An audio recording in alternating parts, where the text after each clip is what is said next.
Busy bees and butterflies, welcome to our story time. So today I'm reading a story by Gcina Mhlophe. She is one of the South African authors and she wrote a story called Jabulani and the Lion. So this is Jabulani and the Lion. So let's find out what happened to the two. Right, a long time ago, there was a young boy called Jabulani who lived with his mother and father. His family had many cattle and Jabulani was a good head boy. So that means he looked after the cattle all day long and he was good at it. So he loved eating amasi, which is curdled milk.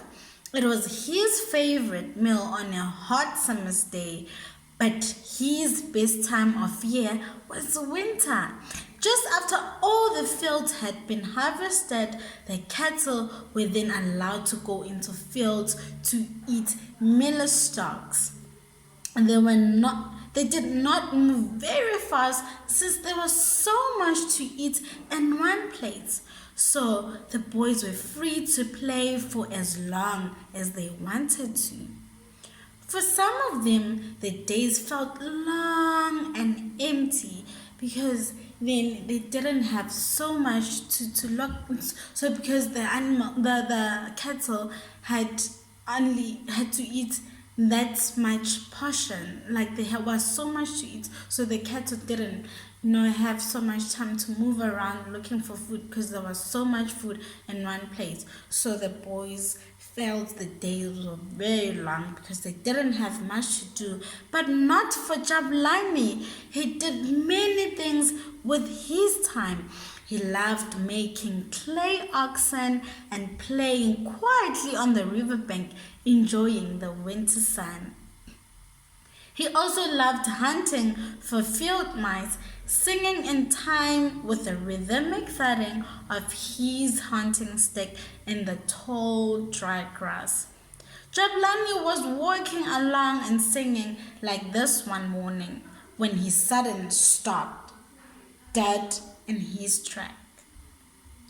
He thought he had heard something. When he listened hard. It was something calling urgently for help. From the sound of that deep voice, Jabulani imagined that it must belong to a big man. He ran to see, and there was indeed someone very big and in distress. A lion caught in a hunter's trap. His eyes were full of pleading and he looked like only a shadow of the great king of the jungle that we all hear about. Jabulani felt sorry for the lion, but he was also scared of what would happen to him once the lion was free. Ngisize bomfana, please help me, boy, implored the lion. I want to help you, but won't you kill me once you are free from the trap? Asked Jabulani. Of course not. What do you take me for? How could I kill someone who saves my life? Please, I'm dying.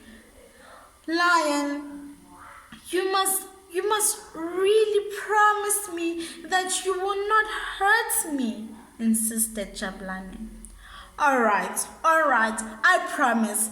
If you free me, I'll be your friend and I will teach you to hunt like a lion. We will go everywhere together. Oh, Jabulani liked that promise. He thought to himself, that would be so great. Other boys have cats and dogs for pets, but I will have a lion for my friend. Everyone will envy me. I can just see it. So the boy freed the lion from the trap. The lion was very tired and thirsty.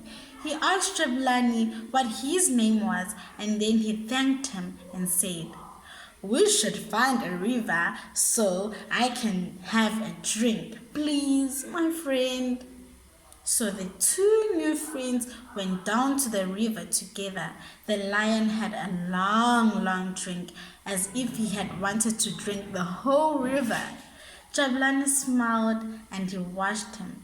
Then the lion opened one eye and looked at the boy. Nice leg. He looked up some more. Nice arm. Nice boy altogether. Suddenly the lion grabbed Jabulani's hand and said, Jabulani, I am not thirsty anymore, but I am very hungry. Guys, then we must go hunting, said Jabulani. Why should I go hunting when there is food right here in front of me? I will eat you, my friend, replied the lion. Jabulani knew he had made a big mistake in trusting the lion. He was gripped with fear and pleaded with the lion. But you promised that you would not. Hey, winner, I cannot eat promises. I am hungry now and food is standing right in front of me, said the lion. Oh, please, lion, wait a little. Let's go and ask the other animal if it is right to eat someone who has saved your life. All right, suit yourself, but they will side with me. So the two went off to find an animal they would ask. The first one was an old cow standing chewing grass. They greeted her and told her the story. Her response was, I do not like humans, and all my life I have worked hard pulling the plow, tilling their land, producing milk for them, and now that I'm old and weak, they are preparing to kill and eat me. Please, King of the Jungle, it's the boy. No, we cannot listen to one unhappy old cow. Let's ask someone else, please. The donkey they asked was not on Jabulani's side either. After relating all his unhappiness with humans, he too said, Please, King of the Jungle, eat the boy. The other animals they consulted, and even birds like the ostriches, all said the same thing. Please, King of the Jungle, it's the boy. Now Jabulani was sweating and close to tears. The lion was smiling broadly. What did I tell you? You have to admit they are all right. After all, who put the trap that caught me there in the first place? It was beginning to look as if Jabulani was never going to see his parents again or watch another daybreak. At that point, they met a jackal. He was walking along slowly, mischief in his eyes as he watched the two companions. He chuckled in disbelief and asked, What is this that I see? King Lion and the young boy walking around together and looking like they are actually friends. How did that happen? Please help me. Oh yeah, so we are supposed to be friends, but now Lion here wants to eat me. Please, Jackal, help me. But how can I help you? Or do tell me more, the jackal said. You see, this lion was caught in a hunter's trap. He was in great pain. and would have died if I had not come along and saved him. He promised to be my friend and said that he would tell me to hunt like a lion. But now he wants to eat me. Wait a minute here, my king. The powerful and feared Bubesi caught in a stupid hunter's trap. No! Try another story. I hate lies. The jackal looked very disbelieving. The boy is telling the truth. He did save my life, but now I'm starving. I need to eat. So don't waste any more of my time. The lion was clear, very irritated by all this talk. Well, I must be very slow because I find the story totally unbelieving, said the jackal. Why don't you take me to the place and show me exactly what happened? Then I will have no choice but to accept that you must eat the boy. Jackal acted quite confused by it all. So they all walked to the place where the trap was, and at Jackal's suggestion, they acted out the scene just as it happened. Quite unexpectedly, the lion climbed right back into the trap. Then Jackal asked the boy to secure it just the way it was before. So he could really see how it had happened.